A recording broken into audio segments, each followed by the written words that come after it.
Welcome back to the Crypto World channel, everyone. My name is Josh, and right now, Bitcoin is once again running into this critical area of resistance as the price is now confirming a new bearish signal here in the short term, and there's less than half a day to go. Only a matter of hours to go until the upcoming Fed meeting decision, which could heavily affect the markets in the short term, while Ethereum is still playing out this oversold signal here in the short term. So I'll be talking about all of that and more later in the video, so definitely watch to the end.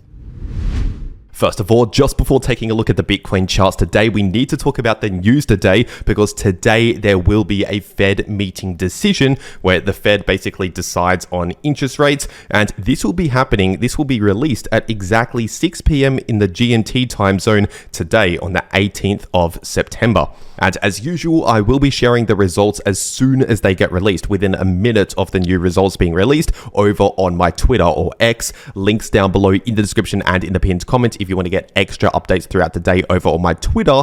And basically what we should be expecting is a rate cut. It's almost certain at this point that we're going to get a rate cut, which means the Federal Reserve reducing interest rates. And as of right now, based on what the futures market is pricing in, currently the futures market is pricing in a 37% chance of a 25 basis point rate cut and a 63% chance of a 50 basis point rate cut, which basically means reducing interest rates by 0.5%, or a 25 basis point rate cut means reducing interest rates by 0.25%. And so at the time of recording this video, before the Fed meeting decision, the current Fed funds rate on the high end is sitting at 550 basis points, also known as 5.5%. So right now, the majority in the market is already pricing in for interest rates after this Fed meeting to be at 5% on the high end based on the Fed funds rate. And then a smaller portion of the market is pricing in for interest rates to be at 5.25% after the Fed meeting decision.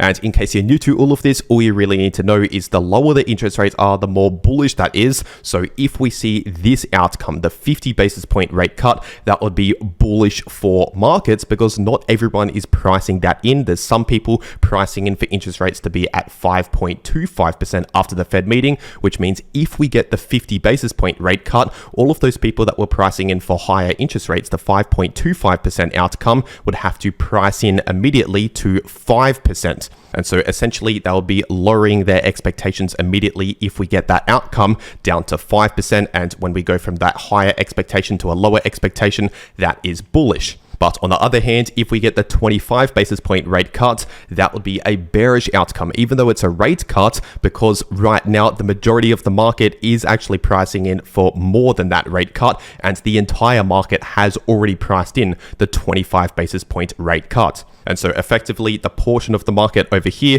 that is pricing in for the 50 basis point rate cut, they've already priced in for interest rates to be at 5% flat on the high end based on the Fed funds rate right here. They've already priced in for 5%.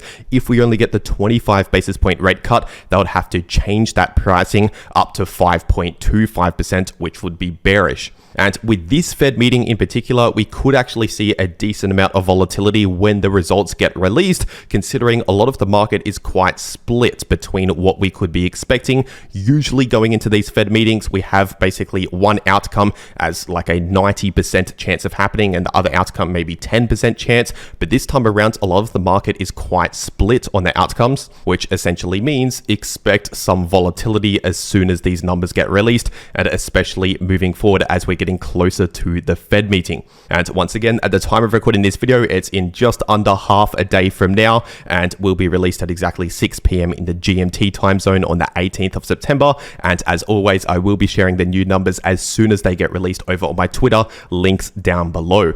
And with that being said, taking a look at the Bitcoin charts today on the 4-day time frame, not much has changed over the last 1 day. So if you're new to the channel, check out my last video here on the channel to find more about this chart right here. And the same can be said about the 2-day time frame, because this chart has not really changed all that much over the last 1 day. We're technically still within a shorter term bullish trend, as we can see here previously, during a larger bearish trend. And if we're taking a look at this daily Bitcoin chart, obviously I mentioned in my last video that we have a bullish bullish signal flashing in the DXY with another drop to the downside. And since my last video, we saw another bullish move in the price of Bitcoin. So like I said in my last video, if the DXY is dropping, that's a bullish signal. So we should be expecting potentially some bullish price action for Bitcoin. But now that we have seen that bullish move play out as expected based on this move right here in the DXY, since my last video, the DXY has basically moved sideways. So we don't really have a lot of new information over the last one day here in the DXY. And if we're taking a look at this daily Bitcoin chart right now, the price of Bitcoin is once again running into this critical area of resistance, which was previous support for the price of Bitcoin. And that's sitting in between around 60.2K to 61.2K. So roughly around 60 to 61,000 is acting as strong resistance, at least for now. And if we see a confirmed breakout with daily candle closes back above around 61.2K and ideally even flipping that area into new support, in that case, the next short-term resistance to watch out for based on the volume profile indicator would be sitting at around 63,000. And above that, we have more resistance based on the volume profile indicator and on previous resistance in the price action sitting at roughly around 64,500. And above that area, we also have this massive area of resistance right here sitting at around 67 to 68,000 approximately. And as for support, in case we see another rejection from this resistance, like what we saw just here a few days ago, we could find some short-term support at around 59,500. And below that, we have a small amount of support at about 58,000 and a major area of support sitting in between around 56 to 57,000. And once again, at least for now, the current trend in the short term is a bullish trend. In the short term, we're looking bullish in terms of the trend, but this is happening during a larger bearish trend, as we've seen time and time again over the last half a year or so. And if we're zooming further into the short term, looking at the 8-hour time frame, this is also visible on the 6-hour or the 4-hour time frame. By the way, we have a new bearish divergence, which just recently confirmed with a new higher high in the price of Bitcoin in the candle closes and a lower high confirmed here in the 8-hour Bitcoin RSI. And so what this is telling us is that the price of Bitcoin is losing some bullish momentum within this bullish trend right here, because usually a bearish divergence most commonly plays out in the form of either a slight pullback or just some choppy sideways price action as the most likely outcomes. And especially when a bearish divergence is coinciding with some major resistance that we're running into right now. And so coming up to the Fed meeting over the next few hours or so, I do expect the price to basically lack bullish momentum here in the short term.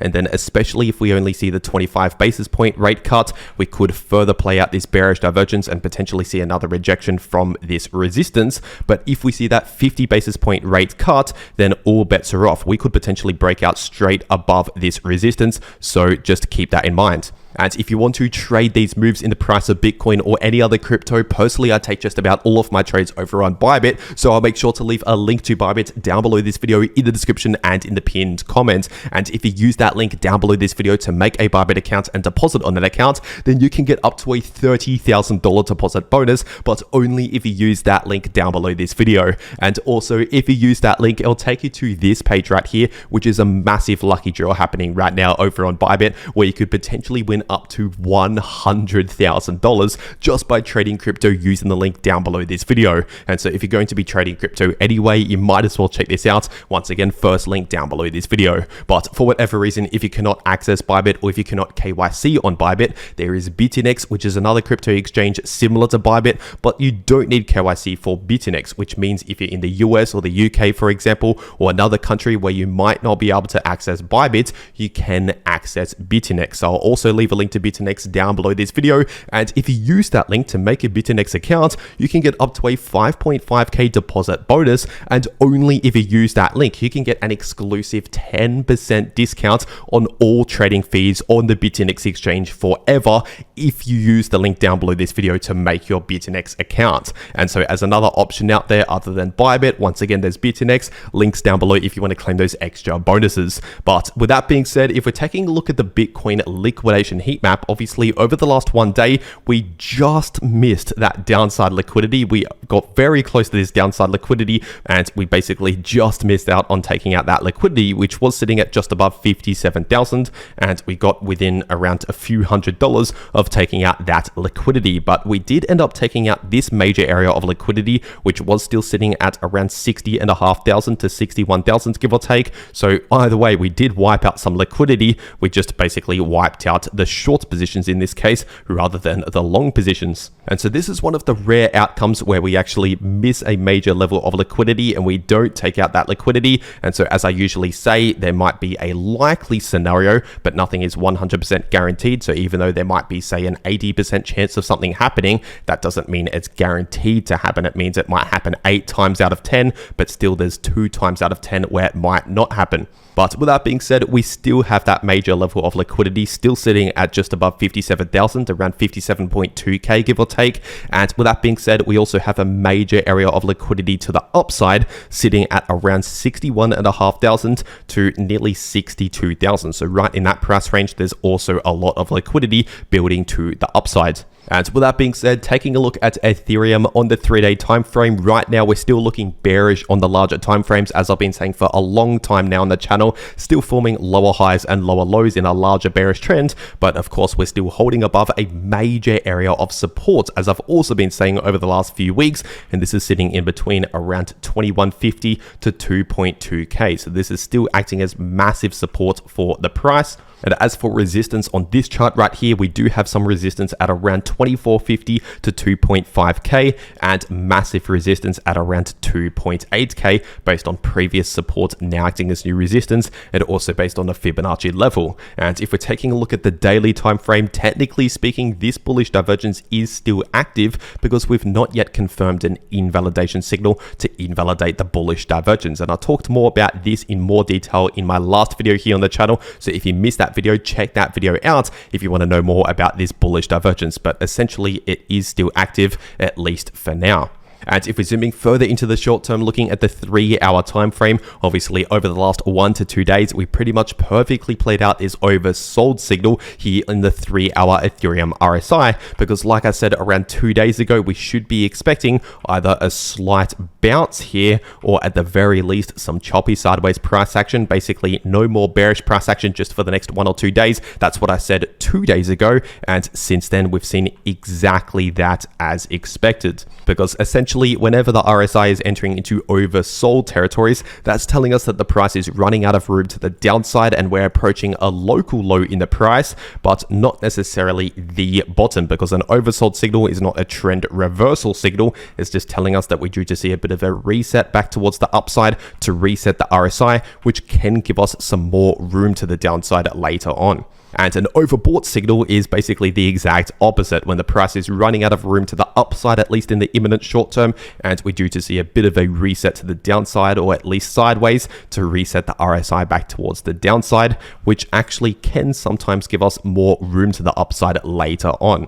But for now, just over the next few hours, I do expect relatively neutral price action, maybe just some choppy sideways price action for the next few hours leading up to the Fed meeting. And then once again, right around that Fed meeting, within around 30 minutes of the Fed meeting, and especially as it's happening and right after it's happening, we should be expecting a lot of volatility. And depending on the outcome, that could be bullish or bearish. Once again, 25 basis point rate cut is likely going to be very bearish. 50 basis point rate cut will likely be very bullish. And so we just have to wait and see what that outcome is. And once again, I'll be sharing that in a matter of seconds as soon as it gets released over my Twitter, links down below.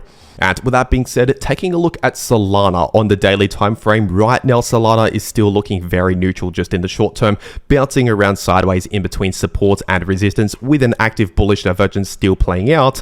And this area of support is still sitting in between 120 to 128, and this area of resistance is still sitting in between around 138 to 143. And so overall, I expect similar price action for Solana as what I just said for Ethereum. Relatively neutral price action, bouncing around sideways in this sideways price range, at least for the next few hours. But then perhaps around that Fed meeting, we could start to see a lot more volatility. So keep that in mind. And as always, if you want to trade these moves in the price of any crypto, check out those links down below this video if you want to claim those extra bonuses. And if you want to actually know how to trade crypto, no matter if the price is bullish, bearish, or chopping around sideways, then make sure to watch these videos popping up right here on your screen. The video in the top left shows you how you can profit from bullish or bearish price action using long positions or shorts positions. And the video in the bottom left shows you how you can easily profit from choppy sideways price action. But anyway, that is everything that I have to say for today. I really hope you enjoyed, and I'll see you all in the next video.